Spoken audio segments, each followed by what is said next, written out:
शतपथ ब्राह्मण में, जिसे वेदों की इलाही तफसीर माना जाता है, इसका पूरा अहवाल दर्ज है। उसके 3 सर और 6 आँखें थीं। एक मुंह सोम पीता था, दूसरा शराब पीता था और तीसरा अनाज खाता था। उससे इंद्र ने लड़ाई की, उसके 3 सरों को काट डाला। वो जो सोम रस पीने वाला मुंह था, उससे कौवा पैदा हुआ, और जो शराब पीने वाला मुंह था, उससे काल कलेंची पैदा हुई, और जो खाना खाने के लिए मुंह था, उससे तीतर पैदा हुआ। ऋग्वेद मंडल 10 शौकत 94 का ऋषि कदूर का बेटा अरबद नामी सांप लिखा है, और स्वामी दयानंद ने सत्यार्थ प्रकाश में सुफा 419 में लिखा कि भगवत गीता में लिखा है कि ऊनी के बतन से आदित्य, विंता के बतन से परिंदे, कदूर के बतन से सांप, सुरमा के बतन से कुत्ते गिदड़ वगैरह, और दीगर औरतों के बतन से हाथी, घोड़े, ऊंट, गधे, भैंसे, घास फूस और बबूल वगैरह के दरख्त कांटों समेत पैदा हुए। ऋग्वेद मंडल 10 शौकत 34 का ऋषि जोए का पासा है। चुनाचे महाऋषि पासक आचार्य जी महाराज वीरंग नरकत में लिखते हैं कि ये मंत्र या शौकत उल्टे पड़े हुए जुए के पासे का कलाम है। ऋग्वेद मंडल 3 शौकत 33 मंत्र 2 ता 6 3 ता 8 के ऋषि सतलज और ब्यास दरिया हैं जो अश्वामित्र से बातें करते हैं। तो साबित हुआ कि ऋग्वेद मुख्तलिफ लोगों की तसनीफ़ है, जिसमें परिंदों, जानवरों, दरख्तों, पहाड़ों, दरियाओं की ज़ुबान से भी बहुत सी बातें दर्ज हैं। गोरकल महादया जवालमपुर के सिखिया पंडित निरुदेव शास्त्री वेद तीरथ अपनी तसनीफ ऋग्वेद आलूजन सुफा 61 पर लिखते हैं, कई शौकतों में अमक के पुत्र अमक ने उस सवितर को रचा बनाया, ऐसा सप्तष्ठ लेख है। इसका मतलब है कि वेदों में साफ साफ लिखा है कि फलां के बेटे फलां ने ये शेर लिखे हैं। और फिर वो लिखते हैं कि जब हम ब्रह्मवादी पक्ष की दृष्टि से अर्थ करने लगते हैं तो कहीं कहीं मंत्रों में एक कठिनता आ पड़ती है। वो ये कि कहीं कहीं मंत्र और ऋष्टा ऋषि, मंत्र बनाने वाले ऋषि का नाम ही मंत्र में मिल जाता है। तब संदेह होता है कि ये क्या बात है। यानी जब हम वेदों के इल्हामी होने के नुक्ते निगाह से गौर करते हैं तो मंत्रों में ये मुश्किल आ पड़ती है कि मंत्रों में ही मंत्र लिखने वाले का नाम मिल जाता है और हम शक में पड़ जाते हैं कि ये क्या है। वेदों के आलिम और ब्राह्मण ग्रंथों के मुतरजम पंडित सयादेत श्री अपनी किताब तरनी प्राच्य पर लिखते हैं, हमारे बुजुर्ग ऋषियों ही ने वेदों को तसनीफ किया है। और पंडित शास्त्री अपनी किताब ऋग्वेद आलोचन की भूमिका यानी तमहीद में मिस्टर तिलक के मुतल्लिक लिखते हैं कि तिलक भी ब्रह्मवादी पक्ष यानी वेदों के इल्हामी होने के अकीदे का खंडन यानी तरदीद करता है। यही पंडित जी अपने गुरु पंडित सामश्री के मुतल्लिक लिखते हैं, सामश्री पक्ष वर्तमान मौजूदा वेदों को भारतीयों हिंदुस्तानियों के लिए ही मानते हैं। वेदों को इल्म खुदाबंदी नहीं मानते। इनको आर्यावर्ती आर्यों यानी ईरानियों की संभिन्नता तहजीब का इतिहास तारीख मानते हैं जो आर्या ईरान से इंडिया आए।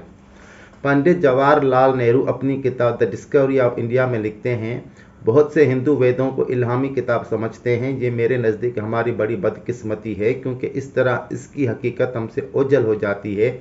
वेद सिर्फ उस ज़माने की मालूमात का मजमुआ हैं। वो बहुत सी चीज़ों का गैर मुरतब शुदा ज़ख़ीरा हैं, दुआएँ, कुर्बानी के रसूमात, जादू, नेचुरल शायरी वगैरह।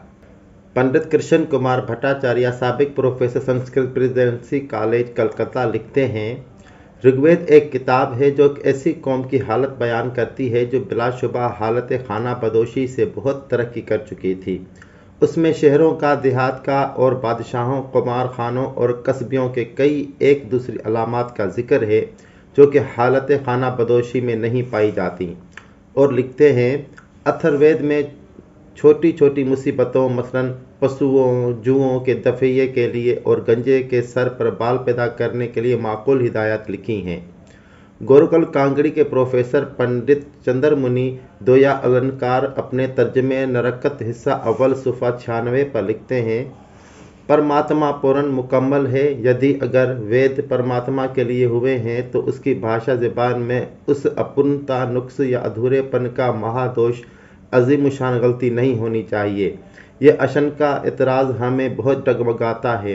वेदक भाषा ज़बान इतनी भारी, तरट्टी, कमज़ोरी या ख़राबी का होना बड़ा खटकता है। यजुर्वेद अध्याय 23 मंत्र 19-28 पर जहाँ यजमान की बीवी का घोड़े से वो करने की कैफियत दर्ज है। हिंदू शादी के दौरान जो मंत्र पढ़ते हैं उनके बारे में पंडित गंगा प्रसादोपाध्याय प्रधान आर्य समाज इलाहाबाद अखबार मंत्र बाबत 6 जून 1929 में लिखते हैं, ये शादी वाला मंत्र इतना अश्लील गंदा है कि मामूली संस्कृत जानने वाला दूल्हा भी इसे पढ़ने का हौसला न करे। अभी तो लोग पढ़ देते हैं कि ना पढ़ने वाला समझता है ना कि सुनने वाला। अथर्ववेद कांड सूक्त 17 नीज ऋग्वेद मंडल 10 सूक्त 18 मंत्र 7-8 में लिखा है, अगर किसी औरत के पहले 10 गैर ब्राह्मण खावंद हों, अगर ब्राह्मण उसका हाथ पकड़ ले तो वही अकेला उसका खावंद समझा जाएगा। इसके अलावा अथर्ववेद कांड 14 सूक्त 2 मंत्र 17-18 शोहर से औलाद ना हो तो शोहर के भाई से मोहब्बत करने वाली औरत। इसी बिना पर महामणि पासक आचार्य ने निर्कत में देवर के मानी दूसरा खावंद लिखा है। इसके अलावा हिंदुओं में उपनिषद भी एक बहुत अहम मजहबी किताब है। उपनिषद तादाद में 112 हैं। दारा शकवा ने सिर्फ 50 का तर्जुमा कराया था, जिनमें से सिर्फ एक का हवाला दिया जाता है। ब्राह्मण के मुतल्लिक मिस्टर गोविंद लिखते हैं, ब्रह्मा मेदा महादरत एक निहायत नापाक तकरीब जिसमें फहशकारी का मुजाहरा होता है और इंसानी नुतफ़ा बतौर चढ़ावा पेश किया जाता है। और लिखते हैं, उपनिषदों की तादाद 300 से ज़ायद है। अब पता नहीं कौन कौन से असल हैं और कौन कौन से जाली हैं। हालांकि डॉक्टर दास गुप्ता ने सिर्फ 112 लिखे हैं। फिर दूसरे किताब हैं शास्त्र। इस फ़लसफ़े की 2 शाखें हैं, एक नास्तिक और दूसरे आस्तिक। नास्तिक फ़लसफ़े के मानने वाले वेदों को सही नहीं मानते और न उन्हें सनद तस्लीम करते हैं। नास्तिक में बुद्ध मत, जीन मत और चाताक फ़िरके शामिल हैं और सब हिंदू करार दिए जाते हैं। आस्तिक के 6 मज़ाहिब हैं, सांख्य, योग, वेदांत, मीमांसा, न्याय, वैशेषिक। ये वेदों को तनकीद से बाला मानते हैं। इसमें सांख्य तरफ मंसूब है, ये खुदा की हस्ती का मुनकिर है और महज अकल की रूह से निजात का हामी। इसका तमाम लिटरेचर ज़ाया हो चुका है। दूसरा शास्त्र योग है, जिसका बानी पतंजलि है। उसकी रूह से ईश्वर खुदा को आत्मा रूह से अलग माना जाता है।